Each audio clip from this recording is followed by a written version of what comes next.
بسم الله الرحمن الرحيم اقرأ باسم ربك الذي خلق خلق الإنسان من علق اقرأ وربك الأكرم الذي علم بالقلم علم الإنسان ما لم يعلم كلا إن الإنسان ليطغى أن رآه استغنى إن إلى ربك الرجعى أرأيت الذي ينهى عبدا إذا صلى أرأيت إن كان على الهدى أو أمر بالتقوى أرأيت إن كذب وتولى ألم يعلم بأن الله يرى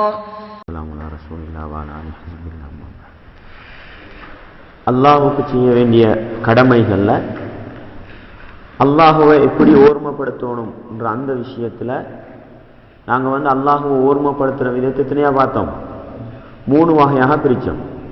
அதுல முதலாவது பகுதி தான் அல்லாஹ்வுக்குள்ள அதிகாரங்கள், அவனுடைய செயற்பாடுகள் என்ன செய்யறது, அவனை ஓர்மைப்படுத்துறது. அந்த அடிப்படையில தான் அதுல முதலாவது அல்லாஹ்வுக்குள்ள ஒரு அதிகாரமாக மறைவானவற்றை அறியக்கூடிய ஆற்றல் யாருக்கு இருக்குது? அல்லாஹ்வுக்கு தான் இருக்குது. வேற யாராலும் என்ன செய்யறாது, மறைவானவற்றை அறிய முடியாதுன்றதுக்குள்ள ஆதாரங்களை நாங்க பார்த்தோம். அதோட நபிமார்கள், பொதுவாக நபிமார்கள்ன்றவங்க மறைவானவற்றை என்ன செய்யல, சுயமாக அறியல. அல்லாஹ் எவற்றை அறிவிச்சு கொடுப்பானோ அதைத்தான் என்ன செய்வாங்க, மலக்குமார்கள் மக்களுக்கு சொல்லுவாங்க. அல்லாஹ் அறிவிச்சு கொடுத்ததை சொல்லலுமே தவிர சுயமாக அவங்க அறிஞ்சு சொல்லுவாங்களா? சொல்ல மாட்டாங்க. அதுக்குள்ள ஆதாரங்களை நாங்க என்ன செஞ்சோம், போன கிழமை பார்த்தோம். அல்லாஹ் மாத்திரம்தான் மறைவானவற்றை அறியக்கூடியவன். நபிமார்கள் சுயமாக என்ன செய்ய மாட்டாங்க, மறைவான அறிய மாட்டாங்க. அல்லாஹ் எதை அறிவிச்சு கொடுப்பானோ அதைத்தான் அறிவாங்கன்றதுக்குள்ள ஆதாரங்கள் என்ன செஞ்சோம், நாங்க போன கிழமை பார்த்திருக்கிறோம். இன்றைக்கு நாங்க பார்க்க போறது என்ன சொன்னால், குறிப்பாக முஹம்மது நபி இருக்கிறாங்க தானே, நீங்க பாருங்க 21வது பக்கம் ஆரம்பத்தில் இருந்து. குறிப்பாக முஹம்மது நபியை பொறுத்த வகையில அவர்களை பத்தி எல்லாம் குறிப்பிட்டு என்ன செய்யறான், குர்ஆன்ல சொல்றான். ஏனைய நபிமார்களை பத்தி பொதுவாக சொல்லி இருந்தாலும் முஹம்மது நபியை பத்தி என்ன செய்யறான், அல்லாஹ் குறிப்பாக சொல்றான். ஏன் காரணம், குர்ஆன் யாருக்கு இறக்கப்பட்டது? முஹம்மது நபிக்கு இறக்கப்பட்டது. அதே நேரத்தில் கியாமத் நாள் வரைக்கும் இருக்க போற நபி யார் தான்? ஆன்மீக தலைவன்றது முஹம்மது நபி தான். எனவே அந்த அடிப்படையில முஹம்மது நபியை பத்தி குறிப்பிட்டு சொல்லணுமா இல்லையா? அந்த அடிப்படையில முஹம்மது நபியை பொறுத்த வகையில் அவங்களை குறிப்பிட்டு அல்லாஹ் சொல்றான், அவங்களுக்கு மறைவானது தெரியாது. இது யார் சொல்ற செய்தி இது? ஆனா இன்னைக்கு முஸ்லிம் சமூகம் என்ன நினைக்குது, நபிகளார் மௌத்தா போயிருந்தாலும் உலகத்துல என்ன நடக்குதுன்றதை யார் அறிவார்? நபிகளார் அறிவாங்கன்னு நினைச்சுக்கிட்டு இருக்கிறாங்க. சுபஹான மௌலித் ஓதப்படுகிற மஜ்லிஸுக்கு யார் வாராங்களாம்? அப்ப நபிகளார் வாராங்கன்னா அங்க என்ன தெரிஞ்சிருக்கணும், நபிகளாருக்கு எங்க ஓதுறாங்கன்ற அறிவும் இருக்கணும். அப்படி முஸ்லிம் சமூகம் என்ன செய்யுது, நினைக்கு.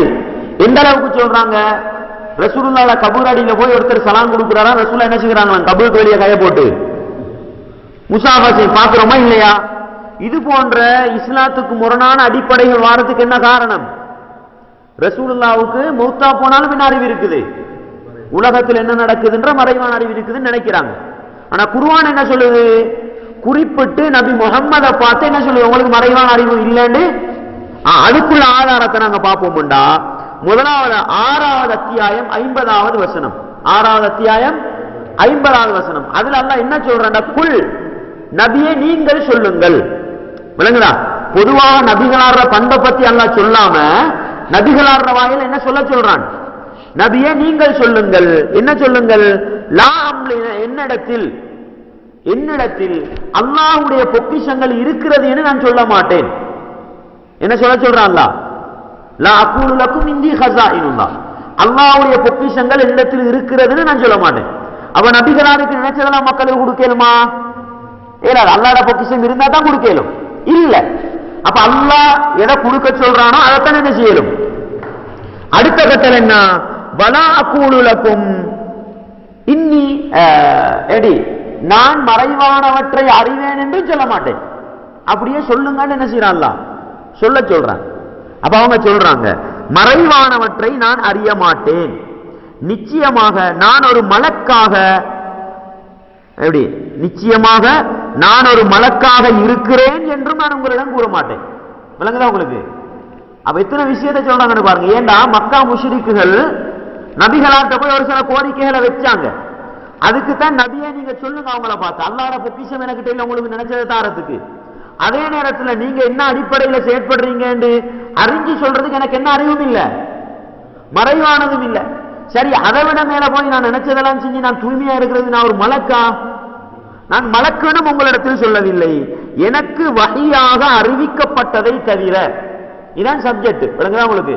எனக்கு வஹியாக அறிவிக்கப்பட்டதை தவிர வேறு எதையும் நான் பின்பற்றவும் இல்லை. விளங்குதா உங்களுக்கு? அப்ப ரசூலுல்லாஹ் நபி என்ற அடிப்படையில் எத்தனை விஷயத்தை சொல்றாங்கன்னு பாருங்க. இன்னும் நீர் கூறும் நபியை நீர் கூறும் குருடனும் பார்வையுடனும் சமமாவாரா, நீங்கள் சிந்திக்க வேண்டாமா? விளங்கிட்டுதான் உங்களுக்கு? அப்ப இந்த 6வது அத்தியாயம் 50வது வசனம் தெளிவாக என்ன சொல்லுது? நபிகளார் வாயால நபியை நீங்கள் சொல்லுங்கள். என்ன சொல்லுங்கள்? நான் மறைவானதை என்ன செய்ய மாட்டேன், அறிய மாட்டேன்.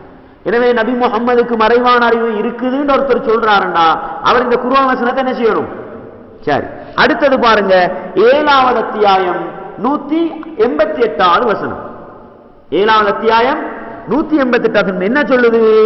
அதிலே அல்லாஹ் சொல்றான், குல் நபியே நீங்கள் சொல்லுங்கள். எப்படி சொல்லுங்கள்? இன்னி லா அலமுல் கைப, நான் மறைவானதை அறிய மாட்டேன். விளங்குதா?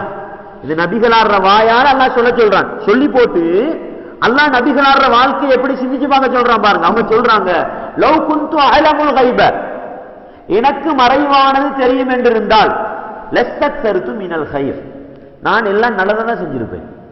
வமா மஸ்ஸனிய சூ, எனக்கு எந்த தீங்குமே என்ன செஞ்சிருக்காது, ஏற்பட்டிருக்காது. அப்ப இதுல அல்லாஹ் நபிகளார் வாழ்க்கை என்ன செய்யுங்க யோசிச்சு பார்த்து நபிகளாருக்கு மறைவானது தெரியாண்டு முடிவெடுங்கிற ஒரு பாயிண்டே அல்லாஹ் சொல்றான். ரெண்டு விஷயத்தை சொல்றாங்க. ஒன்று லா அலமுல் கைப, எனக்கு மறைவான அறிவு தெரியாதுன்றது உண்டு. ரெண்டாவது என்ன சொல்றாங்க? லவ் குன்து அலமுல் கைப, எனக்கு மறைவானது தெரியும் என்று இருந்தால் லஸ்தக்ஸர்து மினல் கைர், நான் நல்லதான் நிறைய செஞ்சிருப்பேன். வமா மஸ்ஸனிய சூ, எனக்கு என்ன நடந்திருக்காது, தீங்கும். அப்படித்தானே? எனக்கு நாளைக்கு என்ன நடக்கும்ன்றது எனக்கு தெரியும்னா எனக்கு தீங்கு வருமா? அப்படித்தானே? நாளைக்கு என்ன நடக்கும்ன்றது தெரிஞ்சா நான் அதை விட்டு பாதுகாப்பு அடைஞ்சு கொள்வேன். தீங்கு வருமா? அப்ப எனக்கு நலவு மட்டும்தான் நடக்கும். அப்படித்தானே? அப்ப ரசூலுல்லாஹ்வை பத்தி அல்லாஹ் இதை சொல்லி ரசூலோட வாழ்க்கையை சிந்திச்சு பாருங்களேன். ரசூலோட வாழ்க்கையில எல்லாம் நலவ நடந்துச்சு. சும்மா ஒரு சில சாம்பிள் நான் உதாரணம் உங்களுக்கு சொல்றேன் பாருங்க. உஹது யுத்தம் இருக்கு, இந்த பத்ர் யுத்தம் இருக்குது. பத்ர் யுத்தத்துக்கு ரசூலுல்லாஹ் யுத்தத்துக்கு வந்தாங்க. என்னத்துக்கு வந்தாங்க ரசூலுல்லாஹ்? அபூ சுஃபியானுடைய ஒட்டகப்பட சொத்துக்களோட என்ன செய்யுது, மதீனாவை கடக்க வருதுன்னு கேள்விப்பட்டதோட ரசூலுல்லாஹ் 300 பேரை கூட்டிட்டு எதுக்கு தான் வராங்க? அந்த ஒட்டகப்படை அப்படியே என்ன செஞ்சு பறிமுதல் செஞ்சு மக்கால இழந்ததை நாங்க என்ன செஞ்சு கொள்வோம், ஈடு செஞ்சு கொள்வோம்ன்ற நோக்கத்துல தான் என்ன செய்யறாங்க, வராங்க. ரசூலுல்லாஹ் வந்து பத்ர்ல என்ன செஞ்சுட்டாங்க, கூடாரம் அடிச்சுட்டாங்க. யார் எதிர்பார்த்து? இவங்க இந்த ரோட்டால வருவாங்க, என்ன செஞ்சு கொள்வோம். என்ன நடந்துச்சு? அபூ சுஃபியானுக்கு இந்த தகவல் போய் அவர் உடனே முடிவெடுக்கிறார், நாங்க இந்தால வழியால போனா மாட்டிக்கொள்வோம், நாங்க என்ன செய்வோம், கடல் வழியை பயன்படுத்தி மக்காவுக்கு போறாரா இல்லையா? போறார். போனதுக்கு போற என்ன நடக்குது? அங்க அபூ ஜஹலுக்கு இந்த தகவல் கேள்விப்படுது, நபிகளார் இப்படி ரெடியாக இருக்கிறாங்க. அவர் உடனே ஆவரடியாக என்ன செய்யறாரு, படை எடுத்துட்டு வர. இப்பதான் ரசூலுல்லாஹ்க்கு என்ன தெரியும், யுத்தம் நடக்க போகுதுன்னு. விளங்குதா உங்களுக்கு சப்ஜெக்ட்? அப்ப ரசூலுல்லாஹ்வுக்கு மறைவான அறிவு இருந்தா என்ன முடிவு எடுத்துருவோம், நாங்க போறதுல வேற இல்ல, அபூ சுஃபியான் எங்களை தான் போவார். அப்ப அந்த வழியில போய் நிக்க. அப்படித்தானே? ரசூலுல்லாஹ்வுக்கு மறைவான அறிவு இல்லை. ஏன் அதை அல்லாஹ் சொல்லி கொடுக்கல? அல்லாஹ்வோட சுன்னத். அல்லாஹ் அவனுக்குன்னு ஒரு வழிமுறையை வச்சிருக்கிறான். அவன் எதை எப்படி சாதிக்கணுமோ அப்படித்தான் என்ன செய்வான். அப்ப இஸ்லாத்துக்கு பெரிய ஒரு வெற்றி கொடுக்கணும்னா இதுதான் காட்டணும். அல்லாஹ் திட்டம் போட்டு செஞ்சு அதை என்ன செய்யாது. இப்படி வெற்றியின் மூலம் மக்கா முஷ்ரிக்களை தோற்கடிக்கிறதன் மூலம் ஒரு வெற்றி ஏற்படும் என்ன செஞ்சு வச்சிருக்கான் அல்லாஹ். 300 லட்சம் பேர் 1000 லட்சம் பேரை தோற்கடிக்கணும் அல்லாஹ்வோட நியதி. எனவே அல்லாஹ்வோட சுன்னத், அல்லாஹ்வோட வழிமுறை அல்லாஹ் எப்படித்தான் காட்டுறான். அப்ப விளங்குதா உங்களுக்கு? ரசூலுல்லாஹ் சுயமா மறைவான அறிவை என்ன செஞ்சிருக்கணும், மக்களை மதீனால வச்சு என்ன முடிவு எடுத்திருக்கணும், அப்படிதானே? அடுத்தது வாங்க உஹது யுத்தத்துக்கு. தூரத்துக்கு ரசூலோட வாழ்க்கை அங்க சிந்திக்க தேவையில்ல. ஒரு சில உதாரணத்தை பார்த்தாலே போதும். ரசூல்லா சுயமா என்ன அறியல, அல்லாஹ் வஹ்யா எதை அறிவிச்சு கொடுத்தானோ அதை மட்டும்தான். உஹது யுத்தம் எப்படி நடக்குது? 1000 பேரோட என்ன செய்யறாங்க ரசூலுல்லாஹ் உஹத நோக்கி போறாங்க. இடையில என்ன நடக்குது? 300 லட்சம் முனாஃபிக்குகள் என்ன செய்யறாங்க, பிரிஞ்சு போறாங்க. ரசூலுல்லாஹ் என்ன செஞ்சிருக்கணும்? மதீனால வச்சு மறைவான அறிவு இருக்குதுண்டா, இந்தப்பா இந்த பேருக்கு வராதீங்க, நீங்க பிரிஞ்சு வரத்தானே போறீங்க, இருங்க அப்படிதானே சொல்லிட்டு போயிருக்கணும். ரசூலுல்லாஹ் அந்த 1000 பேரும் சேர்த்துக்கிட்டு தான் படகு போறாங்க. இடையில என்ன செய்யறாங்க முனாஃபிக்கு. சரி, இது ஒரு பாயிண்ட். அதுக்கு போற உஹது யுத்தம் என்ன செய்து நடக்குது. ரசூலுல்லாஹ் என்ன செய்யறாங்க? ஒரு யுத்தத்தை தலைமை தாங்கிறவர் என்ன தந்திரத்துல செயற்பாடுவாரோ அந்த செயற்பாடுல என்ன செய்யறாங்க ரசூலுல்லாஹ் செயற்படுறாங்க. அதனால ஒரு மலை கனவா ஒன்று இருக்குதுன்னா அதுல கட்டாயம் என்ன செய்யணும், பாதுகாப்பு போடணும். அதனாலதான் ரசூலுல்லாஹ் சொன்னாங்க, கனவாய்கள்ல பாதுகாப்பு நிக்கிறது என்ன பெரிய நன்மைக்குரியத ரசூலுல்லாஹ் சொன்னாங்களா இல்லையா? அந்த அடிப்படையில ஒரு கனவாய் வரக்கூடிய மலை குன்று ஒன்று இருக்குது. அதுல ஜஃபர் தலைமைக்கு கீழே 50 பேர் என்ன செய்யறாங்க, போட்டு ரசூலுல்லாஹ் என்ன சொல்றாங்க, நாங்க யுத்தத்துல தோல்வி அடைஞ்சி எங்கட உயிர் உடம்புகள் என்ன செஞ்சா பறவைகள் தூக்கி கொண்டு போனா நீங்க மலையில என்ன செய்யப்படாது, அப்படித்தானே சொன்னாங்க. அப்ப என்ன நடக்குது? யுத்தம் நடக்குது. ஆரம்பத்தில் என்ன வெற்றி? முஸ்லிம்களுக்கு வெற்றி. அப்ப என்ன செய்யுது? கனிமத்து பொருள் எல்லாம் என்ன செய்யறாங்க, பங்குடுறாங்க. எல்லாம் எடுக்க போல என்ன செஞ்சாங்க, மலையில 50 பேரும் ஏதோ நடந்த விரிவான சப்ஜெக்ட் அல்ல, வந்தாங்களா இல்லையா? கொஞ்சம் பேர் நிக்க, அதிகமானவங்க வந்தாங்களா இல்லையா? வந்ததுக்கு போறவங்க ரசூலுல்லாஹ் என்ன செஞ்சிருக்கோம், மறைவான அறிவு இருக்குதுண்டா, பட தப்பியோடல்லப்பா இப்ப அங்கால வருவாங்க, வாங்க எல்லாம் அங்க போ, அப்படிதானே பேசிருக்கோம் ரசூலுல்லாஹ். மலையிலிருந்து வந்ததெல்லாம் போறவு ரசூலுல்லாஹ் மறைவான அறிவு இருக்குதுன்னா என்ன செஞ்சிருக்கணும், நீங்க வந்தது பிரச்சனை இல்ல, நாங்க கனிமத்து பொருள் ஒரு பக்கம் வைப்போம். இப்ப காலித் என்ன செய்வாரு, இந்த மலை கனவால படைய கூட்டிட்டு வரோம், நாங்க அங்கே போய் நின்றுவோமே, அப்படித்தானே போயிருக்கணும் ரசூலுல்லாஹ். இல்ல, எல்லாரையும் போல என்ன சஹாபாக்கள் கனிமத்து பொருள் பொறுக்கிறாங்க, ரசூலுல்லாஹ் பெருசா ஒண்ணு செய்யல. அந்த படை என்ன செய்யுது, திடீர்னு வந்து என்ன செய்யுது, கனவாயால பூந்து தடபடன் அட்டிக்க போலதான் சஹாபாக்கள் என்ன செய்யறாங்க, ஒன்று செஞ்சு கொள்ளையில அங்கிட்டு இங்கிட்டு ஓடி போயிடுறாங்க. ரசூலுல்லாஹ் 10 பேர் இருக்கிறாங்க. ரசூலோட பல்லோட படுது, முகத்துல ரத்தம் வருது. என்ன அல்லாஹ் சொன்னான், எனக்கு மறைவான அறிவு இருக்குமாக இருந்தால் நலவு மாத்திரம் எனக்கு நடந்திருக்க வேண்டும், கெடுதி நடந்திருக்கப்படா. மறைவான அறிவு இல்லைன்றதுனாலதான் ரசூலோட பல்லோட படுது, முகத்தான ரத்தம் வடியுது. விளங்குதா உங்களுக்கு? சரி, அப்படியே நீங்க போங்களேன், ரசூலுல்லாஹ்வோட மனைவி படுதூறு சொல்லப்படுதா இல்லையா? ஆயிஷா நாயின் மீது குற்றம் சுமத்தப்படுதா இல்லையா? ரசூலுல்லாஹ் என்ன செஞ்சிருக்கணும் பாருங்க. அந்த சம்பவம் நீங்க புகார்ல வர ஹதீஸ வாசிங்க. ரசூலுல்லாஹி ஸல்லல்லாஹு அலைஹி வஸல்லம் மறைவு ஞானம் இல்லன்றதுக்கு அது பெரிய சான்றா இருக்கு. ரசூலுல்லாஹி ஸல்லல்லாஹு அலைஹி வஸல்லம் படை எடுத்துட்டு போறாங்க. ஆயிஷா நாயை பொறுத்த வகையில் ஒரு கூடாரத்துல என்ன செய்வாங்க, வச்சு 4 பேர் தூக்கிட்டு போவாங்க, ஒட்டகத்துக்கு மேல வச்சு கூட்டிட்டு போவாங்க. இதுல 4 பேர் சுமந்துக்கிட்டு தான் போறாங்க. போனா சரி, போய் யுத்தம் முடிஞ்சு திரும்பி வர நேரத்துல இடவழியில என்ன செய்யறாங்க, தங்குறாங்க ஒரு இடத்துல.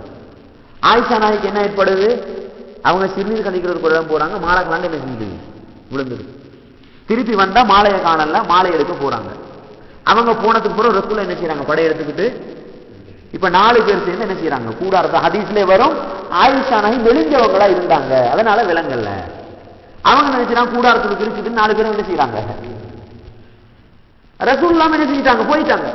ரசூலுல்லாஹ்வுக்கு மறைவான அறிவு என்ன சொல்லிருக்கணும், என்னப்பா கூடாரத்தை சும்மா தூக்கிட்டு வாங்க, ஆயிஷா இல்ல எனக்கு தெரியுமே நினைக்கணும், தெரியல, தூக்கி கொண்டு போயிட்டாங்க. ஆயிஷா நாய் வந்து பாக்குறாங்க, ரசூலுல்லாஹ்வையும் காணல, படையும் காணல. என்ன சொன்னாங்க அந்த இடத்துல, ரசூலுல்லாஹ்வுக்கு மறைவான அறிவு இருக்குது. உடனே அப்படியே சொன்னாங்க, மதீனாவுக்கு போய் பார்ப்பாங்க, நான் இல்லன்னு விளங்கினா வருவாங்க, நம்ம இந்த இடத்துல இருக்கும். அப்படித்தானே இருந்தாங்க.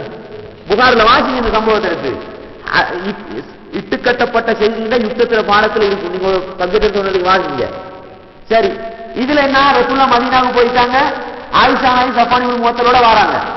வரப்போல முனாஃபிக்குகள் கட்டி விட்டாங்க. இப்ப ரசூலுல்லாஹ் என்ன சொல்லிருக்கணும், எனக்கு தானே எப்ப மறைவான அறிவு இருக்குது, ஆயிஷா அப்படி செய்யல. அப்படித்தானே சஹாபாக்கள் நம்பி இருப்பாங்களா இல்லையா? சொல்லி இருந்தா நம்பி இருப்பாங்க. ஏன் ரசூலுல்லாஹ் மிஅராஜ் போயிட்டு வந்து சொன்ன செய்தியை சஹாபாக்கள் நம்பினாங்களா இல்லையா? ரசூலுல்லாஹ் அங்க போகல. என்ன செஞ்சாங்க, பிரச்சனை ஓண்டு போகுது. சஹாபாக்கள் மட்டத்தில் என்ன செஞ்சாங்க, மசூரா பண்ணினாங்க, ஒருத்தர் ஒவ்வொரு கருத்து. குடும்பத்தை கூப்பிட்டு மசூரா பண்ணினாங்க, ஒருத்தர் ஒவ்வொரு கருத்து. உம்மா வாப்பா அபூபக்கர் அவங்களே அவங்க உம்மா கூப்பிட்டு மசூரா பண்ணாங்க. அங்கேயும் என்ன சரியான முடிவு வரல. கடைசியா ரசூலுல்லாஹ் போய் மனைவியை பார்த்து என்ன சொன்னாங்க? ஆயிஷாவே, நீ ஏதாவது ஒரு பாவம் செய்திருந்தால், ஏதாவது ஒரு பாவம், நீ பாவம் மன்னிப்பு தேடிக்கோ, அப்படித்தானே சொன்னாங்க. அப்படி இல்லை என்றால் அல்லாஹ் உன்னை சுத்தப்படுத்துவான், அப்படித்தானே சொல்லிட்டு வந்தாங்க. என்னன்னு சொல்லிருக்கணும், என்னன்னு சொல்லிருக்கணும். சரி, ஆயிஷா நாயி உம்மரை விட்டுக்கு போயிட்டாங்க. அல்லாஹ் குர்ஆன் வசனம் திறக்கிறான், ஆயிஷா நிரபராணி. இதை ரசூலுல்லாஹ் தானே வந்து சொல்லணும், வந்து சொல்றாங்க. சொன்னதோட ஆயிஷா நாயி அல்ஹம்துலில்லாஹ் அல்லாஹ் புகழ்ந்தாங்க. பாப்பா சொல்றாங்க, என்ன செய்யுங்க, அல்லாஹ்ட தூதரை லைட் பரணிச்சு போல, அல்லாஹ்ட தூதரை என்ன செய்யுங்க, நீங்க அல்லாஹ்ட தூதருக்கு எழுதி அல்லாஹ்ட தூதருக்கு நன்றி செலுத்துங்கள் என்று கூட என்ன சொன்னாங்க, என்னை சுத்தப்படுத்தியவன் அல்லாஹ், அவனுக்கு தான் நான் செய்வேன் சொன்னாங்களா இல்லையா? அப்ப இதுல பாருங்க, அல்லாஹ் சொல்றான், எனக்கு மறைவான அறிவு இருக்குமாக இருந்தால் நலவுதான் நடந்திருக்க வேண்டும், தீங்கு நடந்திருக்க கூடாது, அப்படித்தானே? ரசூலுல்லாஹ்வுக்கு மறைவான அறிவு இல்லைன்றதுதான் இந்த பிரச்சனை வர்றது காரணம். தீங்கொண்டு ஏற்படுது நபிகளாருக்கு. எனவே ரசூலுல்லாஹ்வுடைய வாழ்க்கையில ரசூலுல்லாஹ் பிரச்சனைகளை சந்திச்சது எது அடையாளம்? நபிகளாருக்கு. எனவே இப்படி நிறைய செய்தி காட்டி போலாம். ஹைபர் யுத்தம் முடிவடையுது. ஒரு யூத பெண்மணி என்ன செய்யறா, ஒரு யூத பெண்மணி என்ன செய்யறா, ஆட்டரைச்சி கொண்டு கொடுக்கிறா, நஞ்சு ஊட்டப்பட்ட ஆட்டரைச்சி. ரசூலுல்லாஹ் வாயில போட்டு தப்பினாங்களா இல்லையா? தப்பினாங்க. உடனே ஜிப்ரீல் அலைஹிஸ்ஸலாம் வந்து அறிவிச்சு கொடுக்குறாங்க, என்ன செய்யறாங்க, வாயில இருந்து துப்புறாங்க. துப்பினதுக்கு போற என்ன, ஒரு சஹாபி அந்த மாமிசத்தின் மூத்தா போனாரா இல்லையா? மூத்தா போனார். அப்புறம் உடனே ரசூலுல்லாஹ் என்ன செய்யறாங்க, துப்புறாங்க. அந்த பொம்பளையை கூப்பிடுக்கிறேன், ஏன் இப்படி செஞ்சாய், அவன் அதுக்கு கூட காரணத்தை சொன்னா. சரி, ரசூலுல்லாஹ் மரணப்படுக்கையில் இருக்கிற நேரம் என்ன சொல்றாங்க, நான் சொல்றேன் இது புகார்ல வர செய்தி தான். மரணப்படுக்கையில் கூட ரசூலுல்லாஹ் சொல்றாங்க, அன்றைக்கு ஹைபரில் எனக்கு கொடுக்கப்பட்ட நஞ்சூட்டப்பட்ட இறைச்சியின் வருத்தத்தை இன்றைக்கு நான் உடம்பில உணர்கிறேன் சொன்னாங்களா இல்லையா? இப்ப நான் கேட்கிறேன், ரசூலுல்லாஹ்வுக்கு மறைவான அறிவு இருந்திருந்தா என்ன செஞ்சிருக்கணும்? எங்களை மாத்த வராதே, எங்களுக்கு மறைவான அறிவு இருக்குது, நீ நஞ்சுகள் அப்படித்தானே சொல்லிருக்கணும். எல்லாரும் கூட ரசூலுல்லாஹ் வாயில போட்டு தின்றாங்க. தெரிஞ்சு கொண்டு தின்னிருந்தா அது தற்கொலைக்கு போகுமா இல்லையா? ஒரு நபி அந்த வேலையை செய்வாங்களா? அப்ப ஒரு சஹாபி மௌத்தா போகும் வரைக்கும் ரசூலுல்லாஹ் தெரிஞ்சுட்டு சும்மா இருப்பாங்களா? ரசூலுல்லாஹ்வுக்கு மறைவான அறிவு இல்ல. அதனாலதான் எல்லாரும் போல நம்ம மாமிசத்தை என்ன செஞ்சாங்க, நாங்க எப்படி தின்னுவோமோ இறைச்ச தந்தா அது மாதிரி ரசூலுல்லாஹ் தின்னாங்க. எனவே இப்படி ரசூலுல்லாஹ்வுடைய வாழ்க்கையில ஒன்று ரெண்டல்ல எக்கச்சக்கமான என்ன செய்யலாம் அல்லாஹ் சொல்றான். இதை நீங்க என்ன செய்யுங்க, தேடி பாருங்க வரலாற்ற. எனக்கு மறைவான அறிவு இருக்குமானால் நலவுதான் நடந்திருக்கும், அதிகமா கெடுதி நடந்திருக்கு. ரசூலுல்லாஹ் வாழ்க்கையில கெடுதி நடந்தது அது அடையாளம். எனவே நல்லா விளங்குங்க, ரசூலுல்லாஹ்வுக்கு மறைவான அறிவு இல்லை என்று நபிகளாருடைய நாவினால் அல்லாஹ் என்ன செய்யறான். குர்ஆன் நீங்க ஒரு பகுதியை விளங்கணும். குர்ஆன்ல ஒரு பகுதி இருக்குது, அல்லாஹ் பண்பு சொல்வான். எப்படி, நூன் வல் கலமி வமா யஸ்துரூன் வமா அன்த பிநிஅமத்தி ரப்பிக பிமஜ்னூன், இது அல்லாஹ் சொல்றது. நபியே நீங்க பைத்தியக்காரர் இல்ல, வைன்னக லஅலா குலுகின் அலீம், நீங்க மிகப்பெரிய நற்குணத்தின் மீது அல்லாஹ் சொல்றது. நபிகளார பண்பு. இன்னா ஆத்தைனா கல் கௌசர், நபியை உங்களுக்கு நாம கௌசர்னா நீர்த்தடாகத்தை தந்தோம், அது அல்லாஹ் நபிகளாருக்கு சொல்ற சிறப்பு. மறைவு ஞானத்தை பத்தி சொல்லக்கூட அல்லாஹ் எப்படி சொல்றான், அல்லாஹ் நபிகளார பண்பாக சொல்லாம நபியை நீங்க சொல்லுங்க. விளங்குதா உங்களுக்கு? அப்ப இதுல ஒரு பொறுமதி விளங்குதா உங்களுக்கு? அல்லாஹ் சொல்றத நபிகளார நாவால சொல்ற எனக்கு மறைவு ஞானம் தெரியாது. அவ முஸ்லிம் சமூகம் இந்த குர்ஆன் வசனத்தை படிச்சிருந்தா நபிகளாருக்கு மறைவான அறிவு இருக்குதுன்னு சொல்லுவாங்களா? நான் கேட்கிறேன், சொல்லுவாங்களா? சொல்ல மாட்டாங்க. அது தெரியாதுன்றதுனால என்ன செய்யறாங்க, நபிகளாருக்கு மறைவான அறிவு இருக்குது. அதான் நாங்க ஆரம்பத்துல சொன்னோம், இங்க படிக்க கோல உங்களுக்கு விளங்கும் எங்க முஸ்லிம் சமூகம் தவறு விட்டது, இந்த அறிவு இல்ல. எனவே என்ன செஞ்சாங்க. சரி, இன்னொரு சப்ஜெக்டுக்கு வாங்கினேன். அடுத்தது ரசூலுல்லாஹ்வுக்கு இது 3வது அத்தியாயம் 44வது வசனம். இதுல மரியம் அலைஹிஸ்ஸலாம் அவங்கள பத்தி, மரியம் அலைஹிஸ்ஸலாம் எப்படி சிறந்தவங்க அது இதெல்லாம் நபிகளாருக்கு என்ன செய்யறாங்களா, வஹீயின் மூலம் அறிவிச்சு கொடுத்து போட்டு அல்லாஹ் நபியை பார்த்து சொல்றாங்க. இது அல்லாஹ் நபிகளார பார்த்து சொல்றது. நபியே இவையெல்லாம் இதெல்லாம் இந்த மரியம் அலைஹிஸ்ஸலாத்துல சம்பவம் இருக்குதானே, இதை நீங்க குர்ஆன்ல பிரட்டி பாருங்க. 3:44க்கு முன்னால் உள்ளதை பாருங்க. மரியம் அலைஹிஸ்ஸலாத்துல சம்பவத்தை சொல்லுவான். சொல்லி போட்டு அல்லாஹ் சொல்றான், இவையெல்லாம் முன்னால சொல்லப்பட்டதெல்லாம் மறைவானவற்றில் நின்றும் உள்ள விஷயமாகும். எதில் உள்ள விஷயம்? இதெல்லாம் மறைவானதில் உள்ளது. இவற்றை நாம் உமக்கு வஹீ மூலம் அறிவிக்கின்றோம். ரசூலுல்லாஹ் அறிஞ்சாங்களா மரியம் அலைஹிஸ்ஸலாத்து குணாதிசயங்கள் எல்லாம்? இல்ல. அல்லாஹ் வஹீயின் மூலம் அறிவிச்சு கொடுக்க போய் ரசூலுல்லாஹ் அதை எடுத்து சொல்றாங்க. பாருங்க, மேலும் மரியம் யார் பொறுப்பில் இருக்க வேண்டும் என்பதை பற்றி சீட்டிழுத்து பார்த்தறிய தங்கள் எழுதுகோள்களை அவர்கள் எழிந்த போது, மரியம் அலைஹிஸ்ஸலாம் இருக்கிறாங்க தானே, அவங்க இம்ரானுடைய குடும்பத்துல வந்தவங்க. ஆனா அவங்கள என்ன பாக்குறதுக்கு யாருமே இருக்கல்ல. அப்ப யார்த பொறுப்புல போறது? நம்ம போன கிழமை சொன்னோம் என்ன, ஜக்கரியா நபியோட பொறுப்புக்கு என்ன செஞ்சு, அப்ப அதுக்கெல்லாம் என்ன செஞ்சிருக்கிறான், இந்த துண்டு குலுக்கி முறையோட என்ன செஞ்சிருக்கிறான் காட்டி ஜக்கரியா நபியோட பொறுப்புல கொடுத்தான். இந்த துண்டு குலுக்குற நேரத்துல போது நீர் அவர்களுடன் இருக்கவில்லை. யாரை பார்த்தா சொல்றான்? நபி முகம்மதை பார்த்து சொல்றான், உங்களுக்கு இந்த அறிவெல்லாம் வாரத்துக்கு, ஜக்கரியான பொறுப்புல மரியம் அலைஹிஸ்ஸலாம் வாழ்ந்தாங்கன்ற அறிவு உங்களுக்கு வாரத்துக்கு அன்றைக்கு துண்டு குலுக்கி பார்த்த நேரம் நீங்க என்ன செய்யல, அவங்கள்ட்ட இருக்கல்ல. இதை பற்றி அவர்கள் விவாதித்த போதும் நீர் அவர்களுடன் இருக்கவில்லை. அல்லாஹ் எப்படி உறுதிப்படுத்துறான்னு பாருங்க. அவர் ரசூலுல்லாஹ்வா கண்டுதானே சொன்னாங்க இத. அப்ப அல்லாஹ் என்ன சொல்ல வாரான், நபியே நீங்களா இதெல்லாம் அறியல, நம்ம வஹீயின் மூலம் அறிவிச்சு தந்ததுதான் நீங்க என்ன செய்றீங்க. அப்ப இந்த வசனம் எதுக்கு முன்னால நபிகளார வாயால் அல்லாஹ் சொல்றான், இந்த வசனம் அல்லாஹ் என்ன சொல்றான், நபியே உங்களுக்கு மறைவான அறிவு நாங்க சொல்லி தந்தாதான் என்ன தெரியும். விளங்குதா உங்களுக்கு? சரி, அடுத்தது பாருங்களேன், ரசூலுல்லாஹ்வுடைய வாழ்க்கையோட சம்பந்தப்படுறத பாருங்க. நபி ஸல்லல்லாஹு அலைஹி வஸல்லம் அவர்கள் ருபைய பின்த் முஅவ்வித் ரலியல்லாஹு அன்ஹா அவர்களின் வீட்டுக்கு சென்றார்கள். அப்போது சில சிறுமிகள் ரபான் தட்டியவர்களாக பத்ரில் மரணித்த தம் தந்தைமார்களை புகழ்ந்து கவிதை பாடினர். விளங்குதா? நான் உங்களுக்கு பல தடவை சொல்லி இருக்கிறோம், கவிதை படிக்கணுமா என்னடா, அதை பத்தி உங்களுக்கு என்ன செஞ்சிருக்கு, ஆரம்பத்தில் சொல்லி இருக்குது.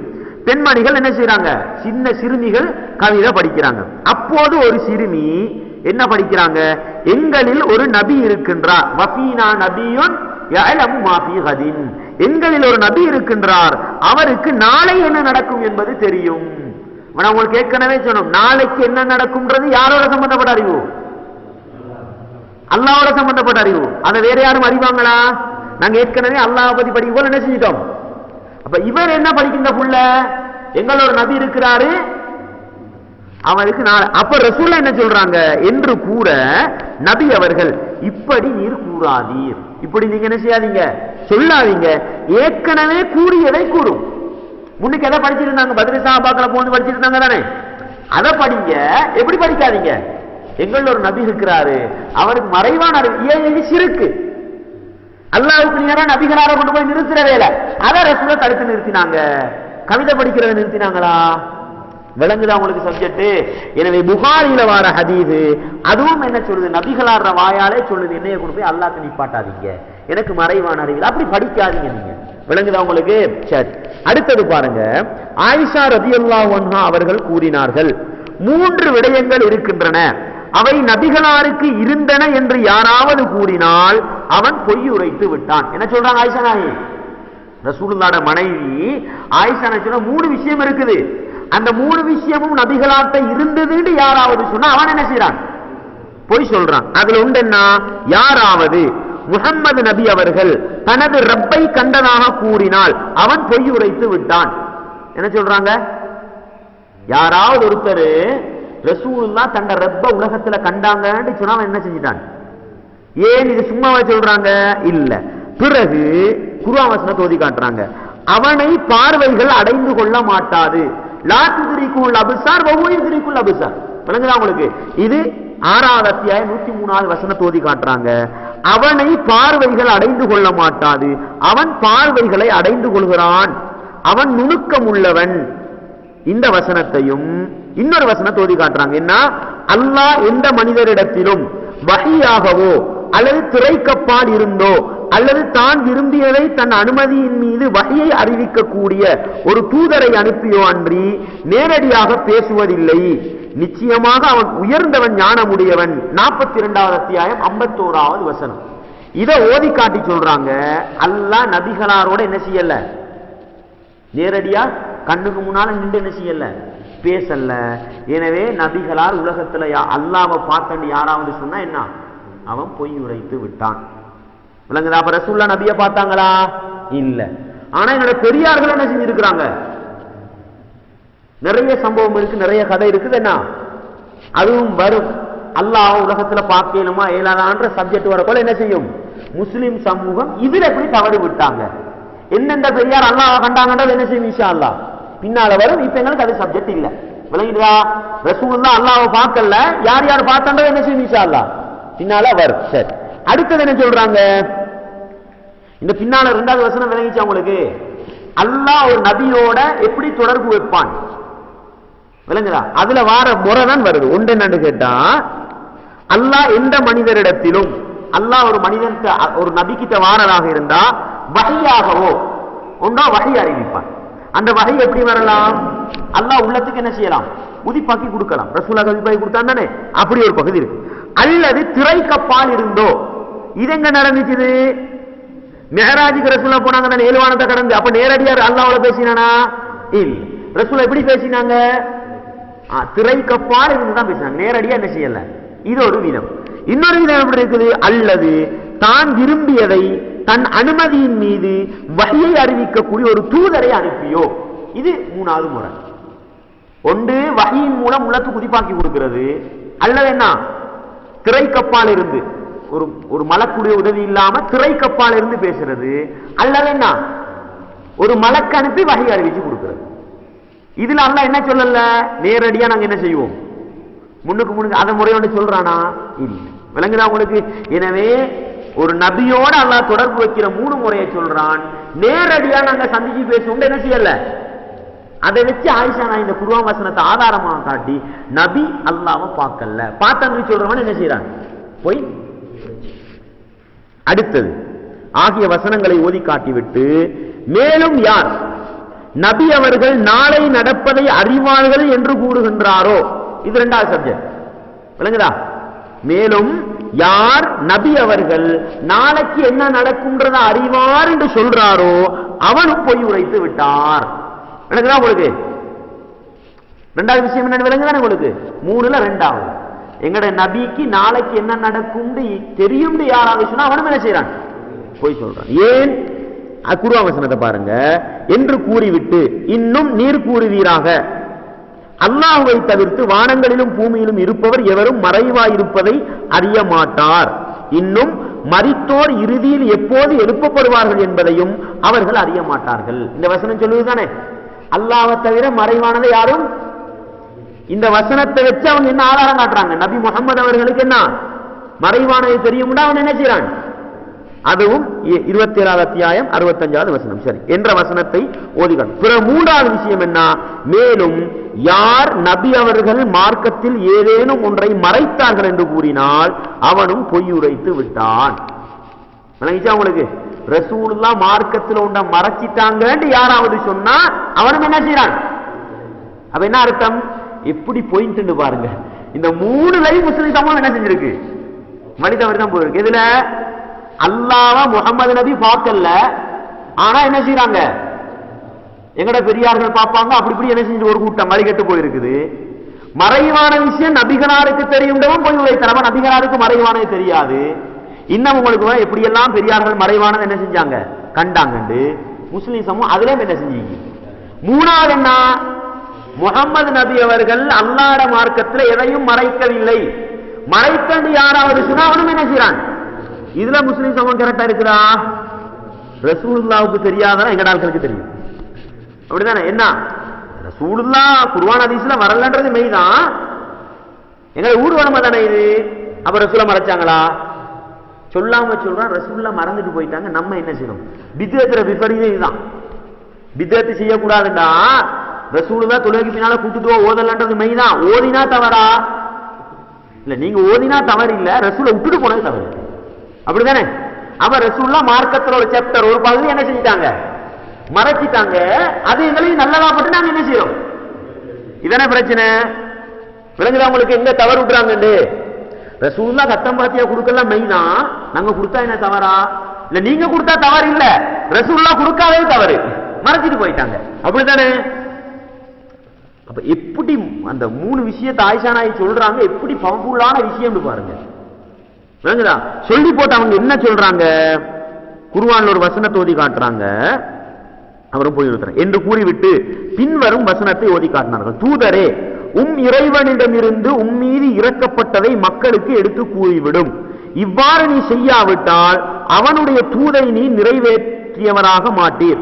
அல்லாஹ் உம்மை மனிதர்களின் தீங்கிலிருந்து காப்பாற்றுவான். நிச்சயமாக அல்லாஹ் நிராகரிக்கும் கூட்டத்தாரை நேர்வழியில் செலுத்த மாட்டான். ரசூலுல்லாஹ்வுக்கு அல்லாஹ் சொல்லிக் கொடுத்தது என்ன? உங்களுக்கு நாங்க எதெல்லாம் சொல்லித்தாரோமோ அதெல்லாம் என்ன செஞ்சிருங்க. அப்ப அல்லாஹ் சொல்லி கொடுத்த எல்லாத்தையும் ரசூலுல்லாஹ் சொன்னாங்களா இல்லையா? அப்ப பரிபூரணம்.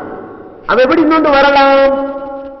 அதுல ஆயிஷா நாய் சொல்ற ஒரு சப்ஜெக்ட் தான், ஆனா அது பரிபூர்ணமான ஒரு சப்ஜெக்ட். அப்ப இன்றைக்கு நாம ஒன்றை செய்வோம்டா, ஒரு புதிய விஷயத்தை செய்வோம்டா, ஒன்றோ ரசூலுல்லாஹ் மறைச்சிருக்கணும், அல்லது மறந்திருக்கணும், அல்லது நல்லதுன்னு தெரியாம இருக்கணும். அப்படிதானே? அப்ப நம்ம செஞ்சா என்ன தவறான்னு கேட்டா நீங்க செஞ்சது தவறு இல்ல, ரசூலுல்லாஹ் விட்டுட்டு போனது என்ன, அப்படிதானே முடிவெடுக்கணும். நல்லதை தானே செய்யறோம், நீங்க செய்யறது நல்லது, ரசூலுல்லாஹ்வுக்கு அந்த நல்லது என்ன தெரியாம போயிடு, அப்படி முடிவெடுக்கணும். அல்லது நீங்க ஒன்றை கண்டுபிடிச்சிருக்கிறீங்க, ரசூலுல்லாஹ் தான் சொல்லாம மறைச்சிட்டு போயிட்டாங்க, இந்த மூணுல தானே முடிவெடுக்கணும். அப்படிதானே? எவ்வளவு அழகான. அப்ப இந்த ஒரு ஹதீஸ் மட்டும் போதும் முஸ்லிம் சமூகம் மார்க்கத்தை படிக்காததுனால எங்க போயிருக்குதுன்னு பாக்குறது. இதுதான் உங்களுக்கு. எனவே இந்த மூணு விஷயம் நீங்க புகாரி முஸ்லிம்ல வருது, நிறைய ஹதீஸ் கிதாபுல நினைச்சப்பட்டிருக்குது. மூணு விஷயம் இருக்குது. அந்த மூணு விஷயத்தும் நபிகளாட்ட இருக்கும்னு சொல்றவன் என்ன சொல்றான்? போய் சொல்றான். ஒன்றென்னா ரசூலுல்லாஹ்வுக்கு சொல்லுங்க, ரசூலுல்லாஹ் அல்லாஹ்வை நேராக பார்த்தாங்க சொல்றவன் பொய் உரைத்து விட்டான். ஏன்? அல்லாஹ் சொல்றான், அல்லாஹுவை பார்வைகள் அடைந்து கொள்ள மாட்டாது. அதே போல அந்த வஹையோட சம்பந்தப்பட்ட அந்த குர்ஆன் வசனம், ஒரு வசனத்தை நீங்க விளங்கி கொண்டு அதுக்கு ஒரு மதி. இரண்டாவது என்ன? முஹம்மது நபிக்கு மறைவான அறிவு இருக்குதுன்னு சொல்றவன் பொய் உரைத்து விட்டான். ஏன்? அல்லாஹ் சொல்றான், மறைவானதை அல்லாஹ்வை தவிர வேறு யாரும். மூணாவது என்ன? நபி அவர்கள் மார்க்கத்தில் ஏதாவது ஒன்றை மறைத்து விட்டார்கள் என்று சொன்னா அவனும் போய்டும். ஏன்? அல்லாஹ் குர்ஆன்ல சொல்றான், நபியை உங்களுக்கு நாங்க அறிவிச்சது அப்படியே நீங்க என்ன செஞ்சிருங்க. மறைப்பாங்களா? அப்ப புகாரி முஸ்லிம் வரும். அடுத்த ஹதீஸை பாருங்க. இப்னு அப்பாஸ் ரலியல்லாஹு அன்ஹு அவர்கள் கூறினார்கள், இது என்ன சப்ஜெக்ட்னு கேட்டா, மறுமை நாளையில நடக்கக்கூடிய ஒரு நிகழ்வு. என்ன நடக்க போகுதுன்னு சொன்னா, ரசூலுல்லாஹ் சொல்றாங்க, நபிகளா சொல்றாங்க, மறுமை நாளையில நீங்கள் எல்லோரும் நிர்வாணிகளாக, ஆடையற்றவர்களாக, செருப்பில்லாதவர்களாக, ஹத்னா செய்யப்படாதவர்களாக என்ன செய்யப்படுவீங்க? எழுப்பப்படுவீங்க. அதே போல பாருங்க, நபி ஸல்லல்லாஹு அலைஹி வஸல்லம் அவர்கள் நிச்சயமாக நீங்கள் பாதணியற்றவர்களாகவும் நிர்வாணிகளாகவும் ஹத்னா செய்யப்படாதவர்களாகவும் மறுமை நாளையில் ஒன்று கூட்டப்படுவீர்கள் என்று கூறிவிட்டு, அந்த எழுப்பப்படுற ஆட்களை முதலாவது உறுப்பு கொடுக்கப்படுற யாருக்கு? இப்ராஹிம் நபி. முதலில் படைப்புகளை சரி. அடுத்த ரசூலுல்லாஹ் சொல்றாங்க, அல்லாஹ் எப்படி உங்களை எழுப்புவான்னு சொன்னா, ஆரம்பத்தில் உங்களை எப்படி படைச்சானோ அதை போல என்ன செய்வான் அல்லாஹ். சின்ன பிள்ளைய வரப்போல நம்ம நிர்வாணியா வந்தோம், செருப்பு இல்லாம வந்தோம், ஹத்னா செய்யப்படாம வந்தோம், அதை போல எழுப்புவோம். அந்த குர்ஆன் வசனத்தை என்ன செய்யறாங்க? 21வது அத்தியாயத்துல 104வது வசனத்தை ஓதி காட்டினார்கள். மேலும் மறுமையில் முதலாவது ஆடை அணிவிக்கப்படுபவர் இப்ராஹிமே. முதலாவது மறுமையில யாருக்கு ஆடை அணிவிக்கப்படும்? இப்ராஹிம். இது அவங்களுக்குள்ள சிறப்பு. மேலும் இப்பதான் சொன்னேன், எனது தோழர்களில் இருந்து சில மனிதர்கள், யார தோழர்ல? நபிகளார தோழர்கள் இருக்கிறாங்க தானே, அவர்கள சிலர் இடது பக்க அணியில் சேர்க்கப்படுவார்கள். இடது பக்க அணியில யாரு? மறுமையில வலது பக்காணி ஒன்று இருக்கும், வலது பக்காணி ஒன்று இருக்கும். வலது பக்கம் சுவர்க்கத்துக்குரியவங்க, இடது பக்கம். அப்ப ரசூலுல்லாஹ்வுடைய தோழர்கள்ல சிலர் என்ன செய்யப்படுவாங்களாம்? இடது பக்காணியில சேர்க்கப்படுவாங்களாம். அப்போது நான், இதுதான் சப்ஜெக்ட், அப்போது நான் எனது தோழர்கள் என்று கூறுவேன். அப்ப என்ன சொல்லுவாங்களாம்? ரசூலுல்லாஹ் சொல்லுவாங்களா, ஏண்ட தோழர் ஏன் இடது பக்கத்துல போடுறீங்க அப்படி கேட்பாங்களாம். அப்போது நபிகளார பார்த்து சொல்லப்படுமாம், நிச்சயமாக அவர்கள் உங்களை பிரிந்ததிலிருந்து வந்த வழியில் சென்று முருத்தத்துகளாக மாறியவர்கள் என்று கூறப்படுமாம். விளங்குதா உங்களுக்கு? அவர் ரசூலுல்லாஹ் இப்படி கை சேதப்படுற நேரத்தில் சொல்லப்படுமாம், நபியே நீங்க மௌத்தா போன போறோம், அவங்க என்ன செஞ்சாங்க? வந்த வழியில திரும்பி போனவங்க, முருத்தத்தா போனவங்க, அப்படி ரசூலுல்லாஹ்வுக்கு சொல்லப்படுமா என்று கூறப்படும். அதற்கு நபி அவர்கள் என்ன சொல்லுவாங்க தெரியுமா? நல்லடியார் யாரு? ஈசா நபி கூறியது போன்று. ஈசா நபிக்கு ஒரு நிகழ்வு நடக்கும் மறுமை நாளையில, விளங்குதா? என்ன நடக்கும்டா, சூரத்துல் மாஇதால அல்லாஹ் சொல்லி காட்டுறான். சூரத்துல் 5வது அத்தியாயம் 116 117வது வசனத்தை நீங்க என்ன செய்யுங்க, நான் அந்த வசனத்தை கோட் பண்ண மறந்துட்டேன், இன்றைக்கு தான் ஞாபகம் வந்துச்சு, நீங்க அதை வாசி பாருங்க ஒரு தடவை. என்ன நடக்கும்டா, ஈசா நபி இன்றைக்கு மௌத்தா இல்லையா? இன்றைக்கு மௌத் இல்ல, அப்படிதானே? எங்க இருக்கிறாங்க? அல்லாஹ் உயர்த்தி வச்சிருக்கிறான். அப்ப இன்றைக்கு அவங்களோட உம்மாவையும் அவங்களையும் கடவுளை எடுத்து வணங்குறாங்களா இல்லையா? அல்லாஹ் என்ன செய்வானா, மறுமை நாளையில ஈசா நபி எழுப்பான. மறுமை நாளையில ஈசா நபி எழுப்பி, ஈசாவே நீ எப்பொழுதாவது உன்னுடைய மக்களை பார்த்து உன்னையும் உன்னுடைய உம்மாவையும் என்னோட சேர்த்து வணங்க சொன்னாயா அப்படி கேட்பானா. கேட்க கூட ஈசா நபி என்ன சொல்லுவாங்களா, நீ தூய்மையானவன், நான் அப்படி சொல்லலையே, நான் அப்படி சொல்லி இருந்தாலும் அது உனக்கு தெரியுமே, நான் அப்படி சொல்லலையே. நான் அவர்களுக்கு சொன்னது என்னவென்றால், என்னையும் உங்களையும் படைத்த ரப்பு அல்லாஹ்வை மாத்திரம் வணங்குங்கள் சொன்னேன். சொல்லி போட தெரியுமா சொல்லுவாங்க, நான் அவர்களோடு இருக்கும் காலமெல்லாம் அவர்கள் என்ன செய்வார்கள் என்பதை நான் கண்காணிச்சேன். என்னை நீ கைப்பற்றி கொண்ட பொழுது பலம்மா தவப்பைத்தனி குந்தாந்தர் ரகீபா அலைஹிம், நீ என்னை கைப்பற்றிய பிறகு நீதான் அவர்களுக்கு என்ன பொறுப்பாளியாக இருந்தால் அவர்கள் என்ன செஞ்சது உனக்கு தான் தெரியும். நீ அவர்களை தண்டிச்சா நீ தண்டிக்கிறதுக்கு தகுதியானவன், நீ மன்னிச்சா மன்னிக்கிறதுக்கு தகுதியானவன், இப்படி சொல்லுவாங்களாம். விளங்குதா? இந்த வசனத்தை நான் கோட் பண்ணி இருக்கணும், கட்டாயம் கோட் பண்ணி தான் உங்களுக்கு இன்னும் ஒரு சில விளக்கம் கிடைச்சிருக்கும். ஈசா நபி இன்னும் மௌத்தாகல, உயிரோட இருக்கிறாங்க. அவர் நல்ல மனிதரா இல்லையா? அப்ப ஒரு மனுஷர் பூமி உள்ளுக்கு இருந்து உலகத்தில் நடக்கிற அறியதை விட மேலே இருந்தா அறியலுமா இல்லதா? இப்படிதானே? நீங்க சாதாரணமா பாருங்க, இந்த பூமியில இருந்து ஒசந்து ஒசந்து ஒசந்து செல்ல செல்ல இந்த பூமியை விசாலமா உங்களுக்கு பார்க்கலாம். அப்படிதானே? நீங்க விமானத்துல போக்கல பாருங்க, ஒரு ஒரு ஒரு 2-3 கிலோமீட்டர் மேல போக்கல இந்த ஸ்ரீலங்கா அப்படியே என்ன செய்யும் உங்களுக்கு எல்லாம் விளங்கும். உங்களுக்கு நீங்க நல்லா பிரயாணம் செஞ்சு பழக்கம் உள்ளவர் இருந்தா நீங்க முடிவு இது புத்தளம் இது உங்களுக்கு எல்லாம் அப்படி பார்க்கலாம். அப்ப மேல போக கீழே விளங்குமா இல்லையா? அப்படிதானே? அப்ப ஒரு மனுஷர் உலகத்தில் என்ன நடக்கும்ன்றத அறியறதுக்கு மிக தகுதியான ஒரு மனிதர் யாரு? யாரு? ஈசா நபி. இப்படிதானே?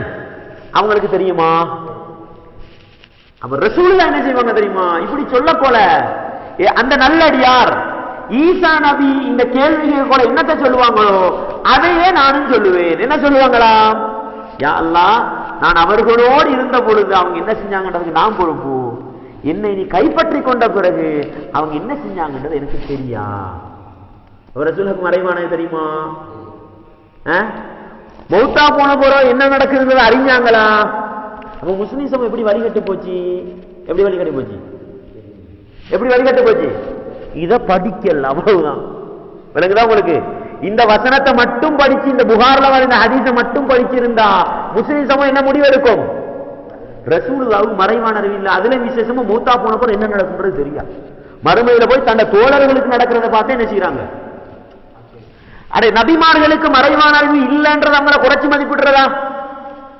நான் கேட்கிறேன், நபிமார்களுக்கு மறைவான அறிவு இல்லைன்னா மக்கள் என்ன தெரியுமா யோசிக்கிறாங்க? நபிமார்களை அப்படி கொச்சப்படுத்தலுமா? நபிமார்களை மதிக்கிற எப்படி?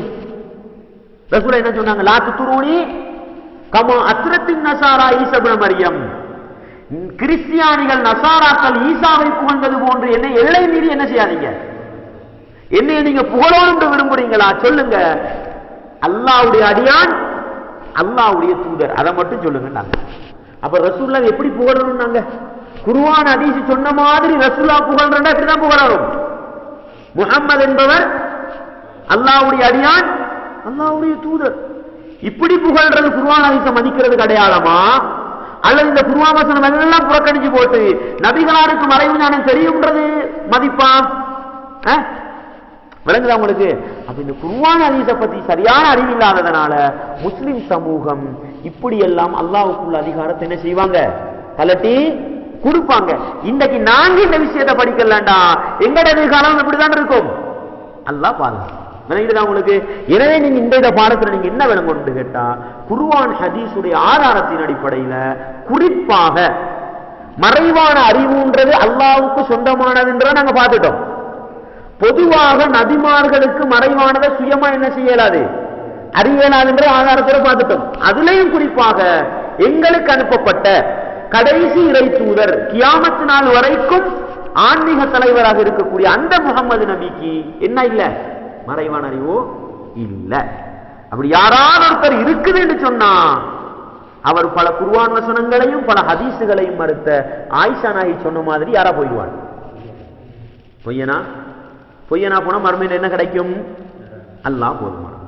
அப்ப நம்ம முடிவெடுக்க வேண்டியிருக்குது இந்த வசனங்களை படிச்ச பிறகு. அப்ப நம்ம முஸ்லிம் சமூகத்துக்கு எவ்வளவு பெரிய ஒரு தௌவா செய்ய வேண்டியிருக்குது, அப்படித்தானே? முஸ்லிம் சமூகத்துக்கு எவ்வளவு பெரிய விளக்கம் கொடுக்கணும் விளங்கும். நாளைக்கு நாங்க பார்ப்போம் இந்த நபிமார்களுக்கு அப்பால சென்று முஸ்லிம் சமூகம் அப்படித்தானே படிப்படியா தானே வருவாங்க. நபிமார்களுக்கு வருவாங்க, அதுக்கு பிறகு யாருக்கு போவாங்க? ஜின்களுக்கு போவாங்க, அதுக்கு பிறகு நல்லடியார்களுக்கு போவாங்க, அதுக்கு பிறகு என்ன குறி சாஸ்திரம் பார்க்குற லப்பமார் ஹசரத்மாருக்கு போவாங்க, அதுக்கு பிறகு யாரு சூனியத்தான சாஸ்திரம் அங்கால போவாங்க. அப்படித்தானே? எனக்கு தெரியும் மட்டும் சொல்ல மாட்டாங்க, எனக்கு மறைவான அறிவு இருக்குன்னு மட்டும் சொல்ல மாட்டாங்க. மற்றதெல்லாம் என்ன செய்வாங்க? எப்படியெல்லாம் வரும்ன்றது நாங்கள் என்ன செய்வோம் இன்ஷா அல்லாஹ் தொடர்ந்து பார்ப்போம். வல்லவன் ரஹ்மான் என்னையும் உங்களையும் சத்தியத்தை அறிந்து சத்தியத்தை அமுல்படுத்தக்கூடியவர்களாகவும் அசத்தியத்தை விளங்கி அதிலிருந்து ஒதுங்கி நடப்பவர்களாகவும் ஆக்கி விடுவானாக. வ ஆகிரு தஅவானா அல்ஹம்துலில்லாஹி ரப்பில் ஆலமீன்.